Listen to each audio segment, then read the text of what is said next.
Now let's look at a basic strategy decision chart for the game that we've described.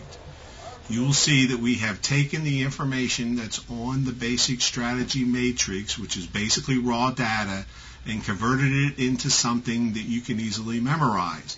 I want to remind you that these are available on our website at the DVD download spot if you would like to have a copy of this. Now, we have taken the entire matrix and converted it into easy to remember language, which is basically one rule for each player's starting hand. So if you have a 9 or a 10 as a start, there's a rule for each one of those starting hands. And that will tell you how to play the hand. It's really very simple when done this way. And the way to learn this is to make flashcards. You're probably familiar with flashcards. Maybe you learned how to add or subtract or multiply as a kid, and it's one of the greatest tools that you can use to learn how to play winning blackjack.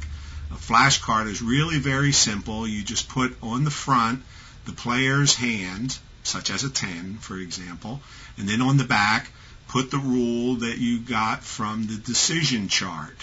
For example, with a pair of 8s, look at it. That is your hand, assuming you have a pair of 8s, and then recite the rule and check yourself with the flashcard. So with a pair of 8s, you should always split. With a pair of 7s, you split versus 2 through 7, otherwise hit. And 11, you would double versus 2 through 10, otherwise hit.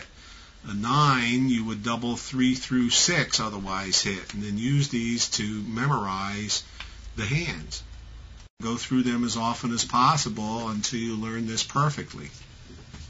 Your takeaway from Lesson 1 should be understanding the basic strategy matrix, how to make the decision chart, and how to make your flashcards. And you should start practicing with those flashcards as often as you can. All right.